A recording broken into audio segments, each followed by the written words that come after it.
ലോകമനസാക്ഷിയെ ഞെട്ടിച്ചുകൊണ്ട് ഇസ്രായേലിന്റെ ക്രൂരത ഓരോ ദിവസവും ആവർത്തിക്കുന്ന കാഴ്ചയാണ് നമ്മൾ കാണുന്നത്. പാലസ്തീനിൽ നടക്കുന്നത് മാപ്പർഹിക്കാത്ത വംശഹത്യയാണ്. ഇതിനെതിരെ ലോകത്തെമ്പാടും വലിയ പ്രതിരോധമാണ് ഉയർന്നു വരുന്നത്. ഇസ്രായേലിനെ ഒറ്റപ്പെടുത്താനും പാലസ്തീൻ ഐക്യദാർഢ്യം പ്രഖ്യാപിച്ചുകൊണ്ടുമുള്ള വലിയ പ്രചരണങ്ങളുടെ മുൻപന്തിയിൽ നിൽക്കുന്നത്, ക്യാമ്പയിൻ ഏറ്റെടുത്തിരിക്കുന്നത് ലോകത്തെമ്പാടുമുള്ള വിദ്യാർത്ഥികളും യുവതീ യുവാക്കളുമാണ് എന്നത് ലോകത്തിന് തന്നെ വലിയ പ്രതീക്ഷ നൽകുന്ന ഒരു കാര്യമായി ഡിവൈഎഫ്ഐ കാണുകയാണ്. ആൾ ഐസ് ഓൺ റാഫ എന്ന പേരിൽ ആരംഭിച്ച ക്യാമ്പയിൻ വലിയ ചലനമാണ് ലോകത്തെമ്പാടും ഉണ്ടാക്കിയിരിക്കുന്നത്. ഓരോ ദിവസം കഴിയുന്തോറും കൂടുതൽ രാജ്യങ്ങൾ പാലസ്തീൻ അനുകൂല നിലപാടെടുക്കുന്നു എന്നുള്ളതാണ് നമ്മൾ ഇന്ന് കാണുന്ന കാഴ്ച. ഈ സാഹചര്യത്തിൽ പാലസ്തീൻ ഐക്യദാർഢ്യ ക്യാമ്പയിൻ ഡിവൈഎഫ്ഐ കൂടുതൽ ശക്തിപ്പെടുത്താൻ തീരുമാനിച്ചിരിക്കുകയാണ്. രാജ്യത്തിന്റെ വിവിധ കോണുകളിൽ യുവതീ യുവാക്കളെ അണിനിരത്തിക്കൊണ്ട്, യുവത്വത്തെയാകെ അണിനിരത്തിക്കൊണ്ട് വിപുലമായ പാലസ്തീൻ ഐക്യദാർഢ്യ ക്യാമ്പയിനുകൾക്ക് ഡിവൈഎഫ്ഐ നേതൃത്വം കൊടുക്കും. ഇതിന്റെ തുടക്കത്തിൽ RSS അല്ലെങ്കിൽ സംഘപരിവാർ അനുകൂല ഹാൻഡിലുകൾ സോഷ്യൽ മീഡിയയിൽ ആരംഭിച്ചൊരു ക്യാമ്പയിൻ ഉണ്ട്. ഇന്ത്യ ഈസ് വിത്ത് ഇസ്രായേൽ എന്നാണ്. ഇപ്പോഴും ഇന്ത്യയിലെ തീവ്ര വലതുപക്ഷത്തിന്റെ സംഘപരിവാറിന്റെ അത്തരം മനോവികാരത്തിൽ മാറ്റം ഉണ്ടായിട്ടില്ല.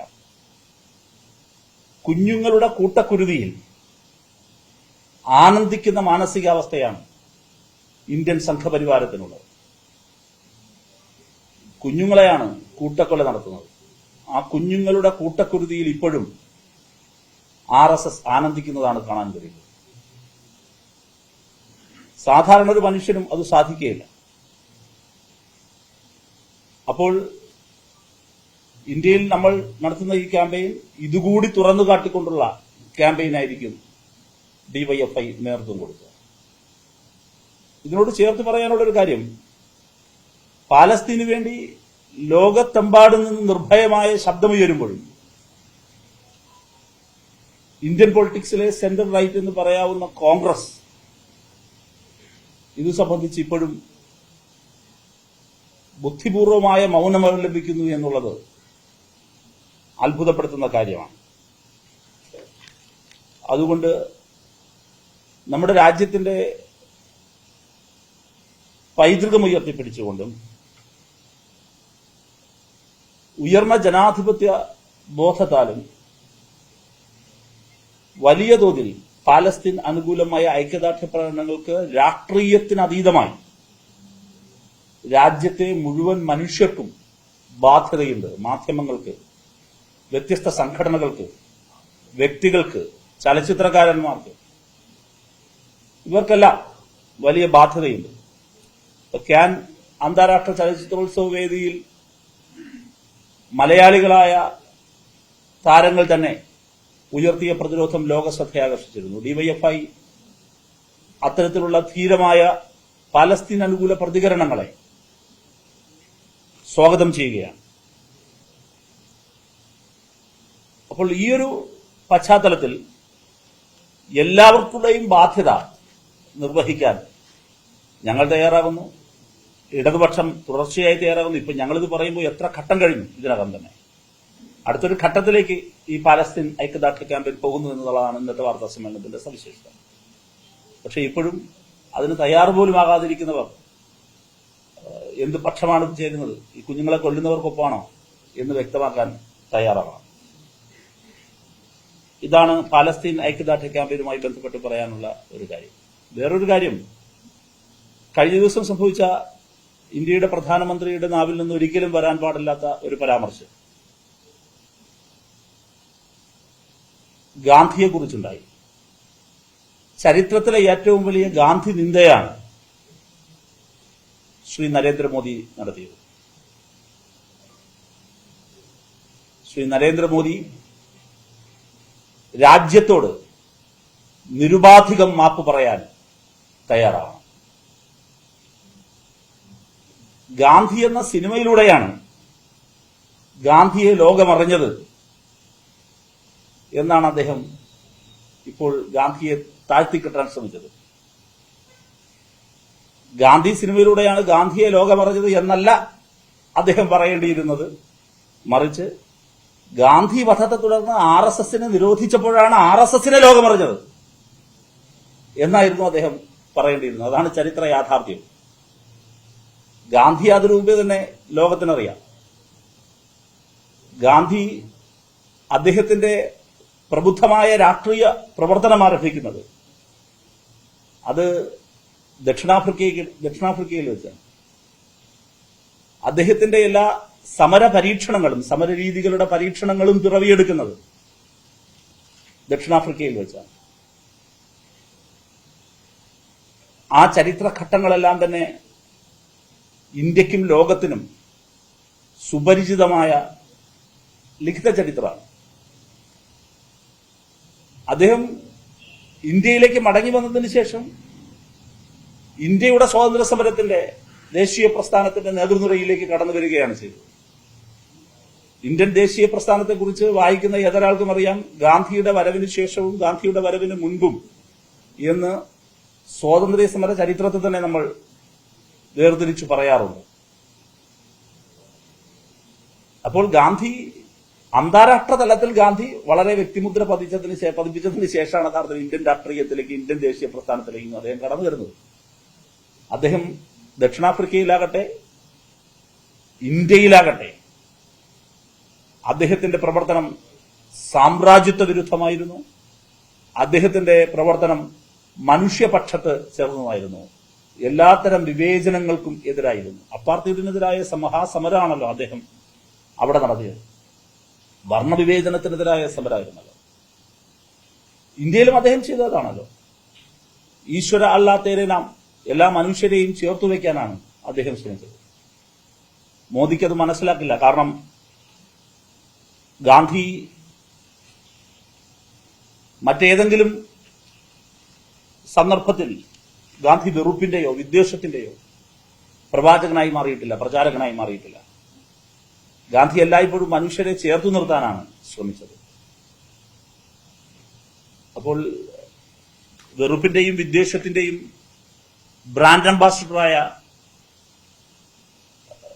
ഇന്ത്യൻ സംഘപരിവാരത്തിന്റെ നേതാവിന് ഗാന്ധിയെ മനസ്സിലാക്കാൻ കഴിയുന്നില്ല. ഗാന്ധി എന്ന് പറയുന്നത് പണ്ട് മുതൽക്കേ സംഘപരിവാറിന്റെ ഒരു വലിയ കണ്ണിലെ കരടാണ് എന്ന് വേണമെങ്കിൽ പറയാം. ചരിത്രത്തിലുടനീളം ഗാന്ധിയെ ഇകഴ്ത്തിക്കാണിക്കാൻ സംഘപരിവാർ എല്ലായ്പ്പോഴും ശ്രമിച്ചിട്ടുണ്ട്. അതിന്റെ തുടർച്ചയാണ് ചരിത്രത്തിലെ ഏറ്റവും വലിയ ഗാന്ധി നിന്ദ എന്ന് വിശേഷിപ്പിക്കാൻ കഴിയുന്ന, ഒരിക്കലും ഒരു പ്രധാനമന്ത്രിയുടെ ഭാഗത്തു നിന്ന്, ഇന്ത്യൻ പ്രധാനമന്ത്രിയുടെ ഭാഗത്തു നിന്ന് ഉണ്ടാകാൻ പാടില്ലാത്ത നിരുത്തരവാദപരമായ ഗാന്ധി നിന്ദ സ്റ്റേറ്റ്മെന്റ് ഇന്ത്യയുടെ പ്രധാനമന്ത്രിയുടെ ഭാഗത്തുണ്ടായത്. അതിന് നിരുപാധികമായി അദ്ദേഹം രാജ്യത്തോട് മാപ്പ് പറയാൻ തയ്യാറാണ്. ഡിവൈഎഫ്ഐക്ക് ഇക്കാര്യത്തിലുള്ള പ്രധാനമന്ത്രിയുടെ ഗാന്ധി വിരുദ്ധ പരാമർശത്തിൽ ഉള്ള, ചരിത്രവിരുദ്ധമായ പരാമർശത്തിലുള്ള അങ്ങേയറ്റത്തെ പ്രതിഷേധം ഡിവൈഎഫ്ഐ രേഖപ്പെടുത്തുകയാണ്. ഇത്രയും കാര്യങ്ങളാണ് നിങ്ങളോട് വാർത്താ സമ്മേളനത്തിന്റെ ഭാഗമായി പറയാനുള്ളത്. ഓരോ സംസ്ഥാനങ്ങളും അവിടുത്തെ സാധ്യതയ്ക്കനുസരിച്ചും രീതികൾക്കനുസരിച്ചിട്ടും ആയിരിക്കും ഞങ്ങൾ ക്യാമ്പയിൻ എടുക്കുക.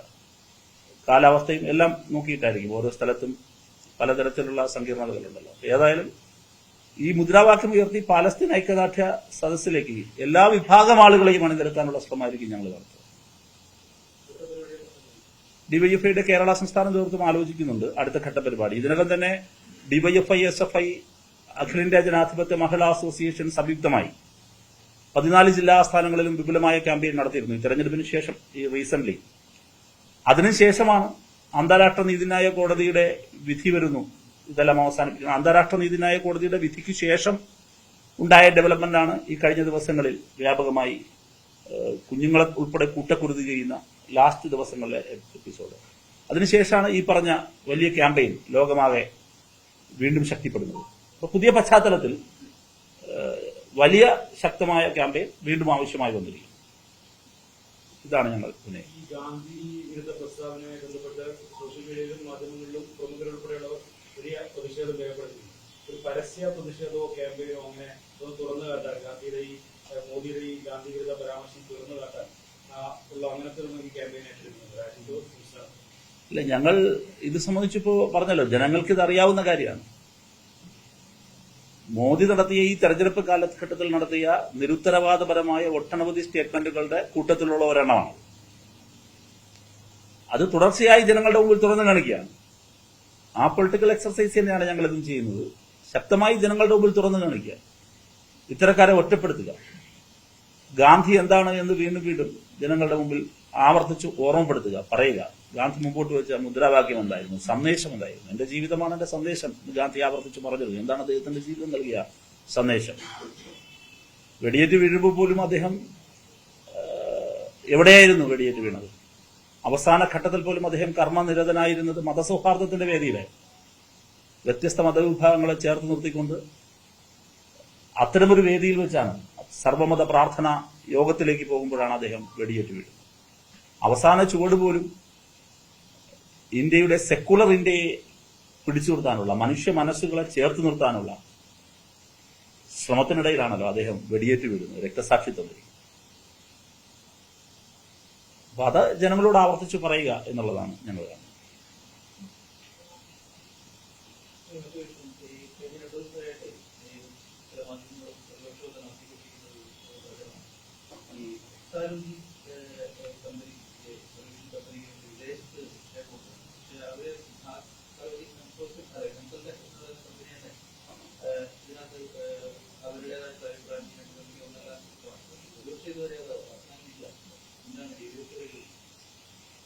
മുഖ്യമന്ത്രിക്കും അദ്ദേഹത്തിന്റെ കുടുംബത്തിനുമെതിരെ നടക്കുന്നത് ആസൂത്രിതമായ ഗൂഢാലോചനയാണ്. അതിന്റെ പിന്നിൽ BJPയും അതോടൊപ്പം കോൺഗ്രസും ചേരുന്ന സഖ്യമാണ്. കേരളത്തിലെ പ്രതിപക്ഷ നേതാവ് ഈ ആസൂത്രിത ഗൂഢാലോചനയുടെ മുഖ്യ സൂത്രധാരകരിൽ ഒരാളാണ്. അതുകൊണ്ടാണ് പ്രതിപക്ഷം ഈ പച്ച നുണ പറഞ്ഞതും ആ പച്ച നുണയുടെ വൃത്തികേടിൽ കിടന്ന് ഇപ്പോഴും ഉരുളുന്നതും. സത്യം പുറത്തു വന്നിട്ടുണ്ട്. താങ്കളുടെ ചോദ്യം അതായിരുന്നല്ലോ, ഇപ്പോഴും കിടന്നുരുളുന്നത്. നിങ്ങൾ നോക്കൂ, ഈ കേരളത്തിലെ പ്രതിപക്ഷ നേതാവ് സ്വയം ഒരു നുണ ഫാക്ടറിയായി മാറുന്ന കാഴ്ചയാണ് നമ്മൾ കാണുന്നത്. അദ്ദേഹത്തിന്റെ നുണ ഫാക്ടറിയിലെ സർക്കാർ വിരുദ്ധ, പിണറായി വിരുദ്ധ നുണ, മുഖ്യമന്ത്രിക്ക് വിരുദ്ധ നുണ ഉണ്ടാക്കുന്നു. ഒരു നുണ ഉണ്ടാക്കിയെടുക്കുകയാണ്. പറയാനൊന്നുമില്ല. ആശയദാരിദ്ര്യം എന്ന് പറയുന്ന പോലെ വലിയ രാഷ്ട്രീയ ദാരിദ്ര്യമാണ്. ഇത് പറയാൻ ഒന്നുമില്ല. എന്തെങ്കിലും ആരോപണ ദാരിദ്ര്യമാണ്. അപ്പൊ എന്തെങ്കിലും പറയണമല്ലോ. തെളിമയാർന്ന രാഷ്ട്രീയ ജീവിതത്തിന്റെ ഉടമയായ 2016 മുതൽ തുടർച്ചയായി അധികാരത്തിലിരിക്കുന്ന, മുഖ്യമന്ത്രി പദത്തിലിരിക്കുന്ന കേരളത്തിന്റെ പ്രിയപ്പെട്ട മുഖ്യമന്ത്രിക്കെതിരെ കാതലായ വസ്തുതയുടെ വെളിച്ചമുള്ള ഒന്നും പറയാനില്ല. അപ്പോൾ പിന്നെ നുണ ഫാക്ടറി പ്രവർത്തിക്കുകയാണ്, നുണയുണ്ടാക്കുക. ആ നുണ ഫാക്ടറിയായി ശ്രീ VD സതീശൻ മാറി. ആ ഉൽപ്പാദിപ്പിക്കുന്ന നുണ പറയാൻ കൂലിക്കാരെ വെക്കുന്നു. അത് BJPയാണ്. BJPക്കാരനെ കൂലിക്കാരനാക്കുക. BJPക്കാരനത് പറയുന്നു. അത് വളരെ സ്ക്രിപ്റ്റഡ് അല്ലേ? ഒരു പ്രധാനപ്പെട്ട പത്രത്തിൽ അച്ചടിച്ചു വരുന്നു, അത് പറയുന്നു. അടുത്ത നിമിഷങ്ങളിൽ ഒരു വലിയ ഞെട്ടിപ്പിക്കുന്ന വെളിപ്പെടുത്തൽ എന്ന നിലയിൽ പ്രതിപക്ഷ നേതാവ് അത് ആവർത്തിച്ച് പറയുന്നു.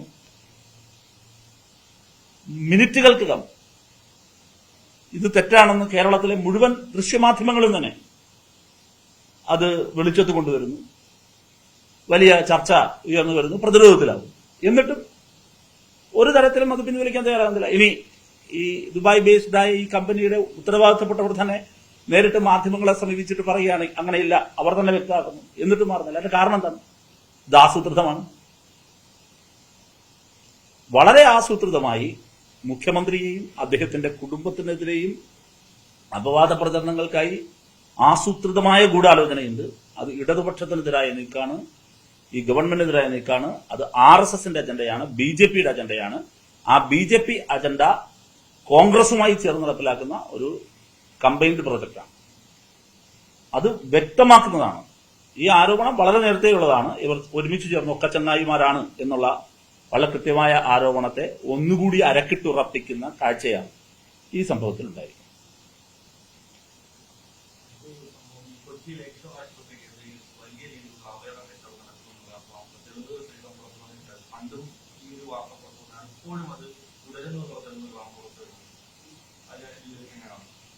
വളരെ ഗൗരവമുള്ളതും ഞെട്ടിപ്പിക്കുന്നതുമായ വാർത്തയാണ് അവയവദാനവുമായി ബന്ധപ്പെട്ട് ഉയർന്നു വരുന്നത്. അപ്പോൾ അതിനെതിരെ ശക്തമായ ജാഗ്രത പൊതുസമൂഹത്തിൽ ഉയർന്നു വരേണ്ടതുണ്ട്. നിയമ നടപടികൾ ആവശ്യമാണ്, ശക്തമായ നിയമ നടപടികൾ ആവശ്യമാണ്. അതോടൊപ്പം തന്നെ ഇതിന്റെ മുഴുവൻ റാക്കറ്റിനെയും കണ്ടെത്തേണ്ട ബാധ്യതയും ഉണ്ട്. അത് അന്വേഷണമുണ്ട്. അതോടൊപ്പം തന്നെ ജനങ്ങൾക്കിടയിൽ വലിയ അവബോധം സൃഷ്ടിക്കേണ്ട ആവശ്യവും ഇത് സംബന്ധിച്ചുണ്ട്. ഇത് രണ്ടും പ്രധാനപ്പെട്ട കാര്യം. അല്ല, ഈ പ്രശ്നം ഒരു പൊതുവായ പ്രശ്നമല്ല. അന്വേഷിക്കട്ടെ. അന്വേഷണത്തിൽ ശരിയായ കാര്യങ്ങൾ കണ്ടെത്തണമല്ലോ. ഇതിന്റെ റാക്കറ്റിന്റെ കണ്ണുകളെ മുഴുവൻ കണ്ടെത്തണം. ഇതിന് സമാനമായ വേറെ റാക്കറ്റുകൾ പ്രവർത്തിക്കുന്നുണ്ടോ എന്നും പരിശോധിക്കണം. ഒരു കാരണവശാലും ഈ വ്യാപാരം രാജ്യത്തോ കേരളത്തിൽ പ്രത്യേകിച്ചും നമ്മുടെ സംസ്ഥാനത്ത് ഭൂഷണമായ ഒരു കാര്യമല്ല. അപ്പൊ അതുകൊണ്ട് ഇത്തരം റാക്കറ്റുകൾക്കെതിരായിട്ടുള്ള ശക്തമായ നിയമ നടപടികളാണ് ആവശ്യം. ആ നിയമ നടപടികളുമായി ഗവൺമെന്റും പോലീസും മുൻപോട്ട് പോകുന്നത് വളരെ സ്വാഗതാർഹമായ കാര്യമാണ്.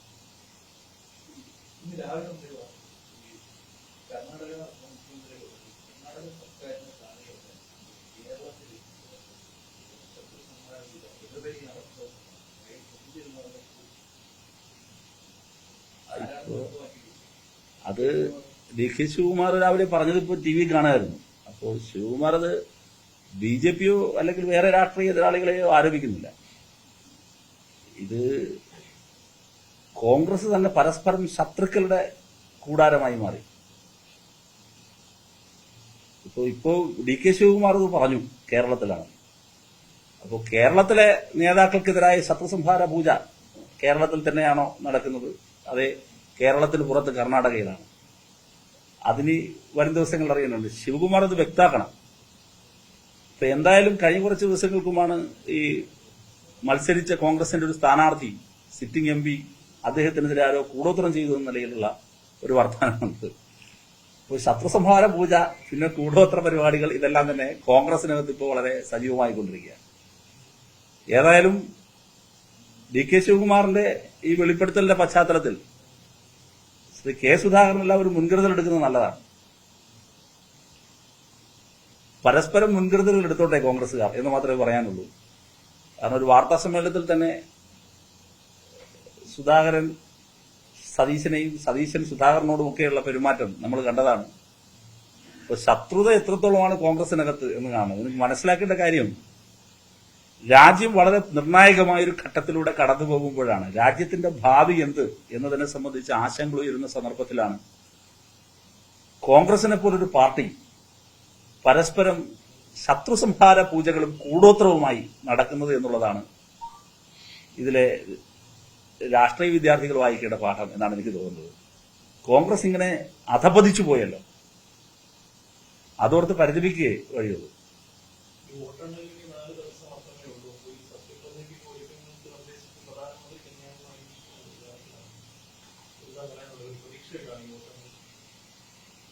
പ്രതീക്ഷ ഇന്ത്യ വിജയിക്കുമെന്നുള്ളത് തന്നെയാണ്.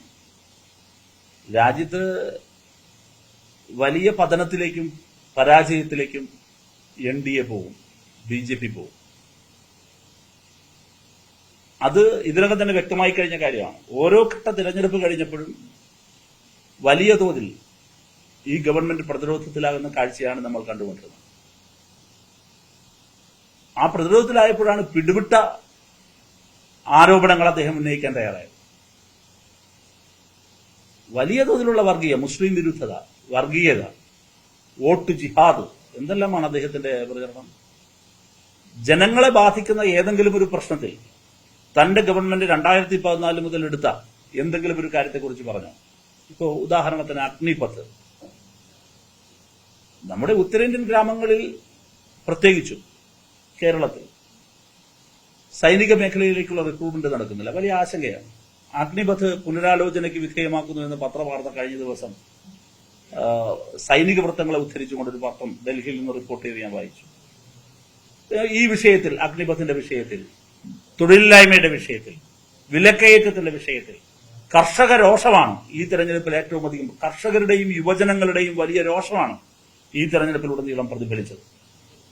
ആ പ്രശ്നങ്ങളിൽ അദ്ദേഹത്തിന്റെ ബാലൻസ് ഷീറ്റ് ഉണ്ട്, അദ്ദേഹത്തിന്റെ ഇടപെടൽ എന്തായിരുന്നു, എന്തു ചെയ്യും എന്നൊന്നും പറയാൻ നിൽക്കാതെ തികഞ്ഞ വർഗീയ പരാമർശങ്ങൾ, ഏകാധിപത്യ പ്രവണതകൾ, അതിരുവിട്ട ഏകാധിപത്യ പ്രവണതകൾ. തിരഞ്ഞെടുപ്പിന്റെ പടിവാതിൽക്ക് നിൽക്കുമ്പോഴാണ് ഒരു സംസ്ഥാനത്തിന്റെ മുഖ്യമന്ത്രി തന്നെ പിടിച്ച് ജയിലിടുന്നത്. ഇതിനെല്ലാം എതിരെ ജനം പ്രതികരിക്കും.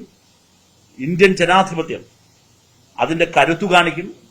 ആ കരുത്തിൽ നിലവിലെ നരേന്ദ്രമോദി ഗവൺമെന്റ് നിലംപതിക്കും എന്ന് തന്നെയാണ് ഞങ്ങളെല്ലാം പ്രതീക്ഷിക്കുന്നത്. ഇന്നലെ ശശി തരൂരിന്റെ ഒരു സ്റ്റാഫിന്റെ കയ്യിൽ നിന്ന് ഡൽഹി എയർപോർട്ടിൽ സ്വർണം പിടികൂടുന്ന സാഹചര്യം. എങ്ങനെയാണ് അതിനെ ഈ കേരളത്തിൽ സ്വർണ്ണക്കടത്ത് നമുക്ക് ആരോപിച്ച് വലിയ കോലാഹലമായിട്ട് നടന്നത്? അപ്പോഴാണ് AICC ദേശീയ നേതാവിന്റെ തന്നെ സ്റ്റാഫിന്റെ കയ്യിൽ. അത് രണ്ട് കാര്യങ്ങളാണ് ഞാനതിൽ കാണുന്നത്. ഒന്ന്, ഈ ഒരു സിനിമ റാംജി റാവു സ്പീക്കിംഗ് ആണെന്ന് തോന്നുന്നു. ആ സിനിമയില് ഇന്ദ്രൻസ് ഒരു പത്രം വായിക്കുന്നുണ്ട്. അവർ പറയും ഈ ആശാന്റെ കാലുകളിലൊടിച്ച വിശാല മനസ്കനായ ആശാൻ ക്ഷമിച്ചിരിക്കുന്നു.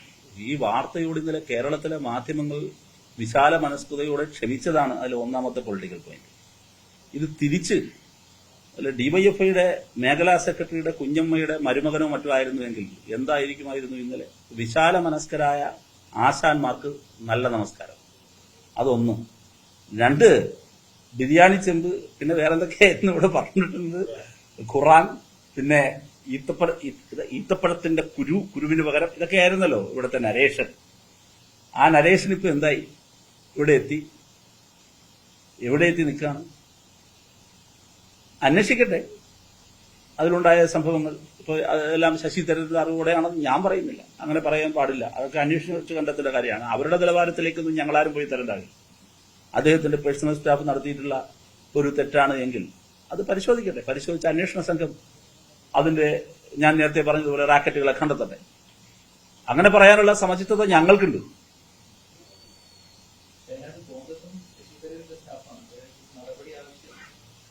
അതേനെ, ഇവര് രണ്ട് കാര്യങ്ങൾ മനസ്സിലാക്കണമല്ലോ. ഒന്ന്, നടപടി എടുക്കണം. ഇങ്ങനെയുള്ള ഒരാൾ എങ്ങനെയാണ് അദ്ദേഹത്തിന്റെ സ്റ്റാഫിലേക്ക് വന്നതെന്ന് അദ്ദേഹം കുറെ കൂടി വിശദമായി ജനങ്ങളോട് പറയാൻ തയ്യാറാകണം. ഇതിനു മുമ്പ് അദ്ദേഹത്തിന് ട്രാക്ക് റെക്കോർഡ് ഉണ്ടോ? ഇതെല്ലാം പരിശോധിക്കാൻ കോൺഗ്രസിനും അദ്ദേഹത്തിന് ബാധ്യതയുണ്ട്. ഞാൻ അദ്ദേഹത്തിന്റെ രാഷ്ട്രീയ ബാധ്യതയെ അങ്ങനെ തന്നെ കാണുന്നു. പക്ഷേ ഇതേ ആളുകൾ തന്നെ ഇവിടെ കേരളത്തിൽ ഞങ്ങൾക്കെതിരായിട്ടാണല്ലോ ഇതെല്ലാം ആരോപിച്ചത്. അപ്പൊ അതിലൊന്ന് കുറ്റസമ്മതം കൂടി നടന്നു നല്ലതായിരിക്കും. ഇപ്പോൾ ഒരു കുമ്പസാരം അവസാനിപ്പിക്കുന്നു. വാർത്താസമ്മേളനത്തിൽ വന്നതിലും പങ്കെടുത്തതിലും നന്ദി.